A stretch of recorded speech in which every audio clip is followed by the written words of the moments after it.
Malaysian Prime Minister Najib Razak is expected to hold a news conference on a missing Malaysian Airlines plane at the top of the next hour. Well, today the multilateral search is working on two leads in the southern Indian Ocean. Searchers on a Chinese aircraft spotted two relatively big floating objects with many white smaller ones scattered over several kilometres.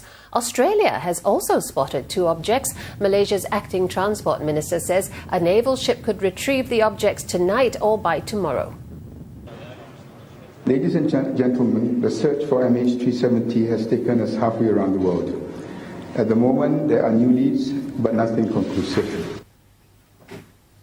Well, Channel News Asia's Jack Board has the latest on search efforts in the waters of Perth.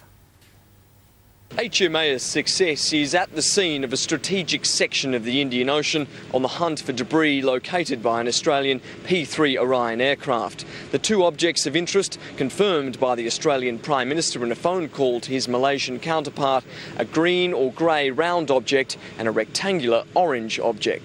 Australian personnel were able to drop flares over the area, which will assist the naval vessel to locate and potentially retrieve the items. This is an important development. Up until now, the hopes of this search have been pinned on unclear satellite images. Earlier in the day, a Chinese aircraft reported spotting suspicious objects, two relatively large and several smaller. That, though, was in a different expanse of ocean. The Chinese Antarctic research icebreaker Sherlong is heading there and should reach by early morning after the United States Navy's Poseidon aircraft failed to find any further signs. There are now three separate search areas, around 20,000 square kilometres each. This is a race against time. The plane's black box will fail in less than 2 weeks. And Jack Board, Channel News Asia, Perth. At a media briefing today, it was revealed that Malaysian police have interviewed some 100 people as part of the MH370 probe, including the families of the pilot and co-pilot. Reporters also quizzed the Malaysian Airlines chief on the co-pilot and two incidents involving MAS planes. Now, one jet was damaged by a bird strike in Nepal on Saturday, and another had to be diverted to Hong Kong today. Channel News Asia's Melissa Goh has more.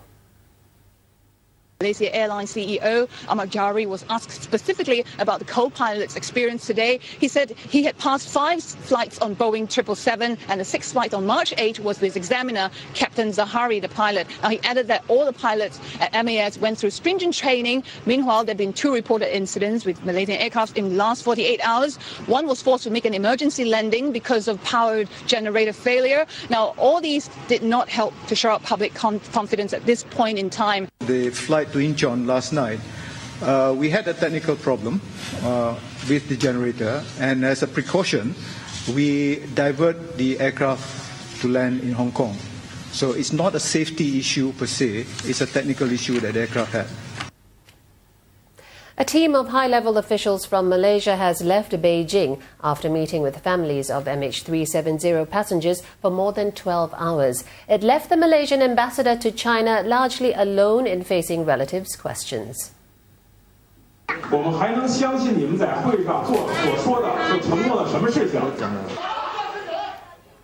Several people took turns to yell at the ambassador, angry that he did not have details on technical aspects of the search in response to the latest sightings of possible debris.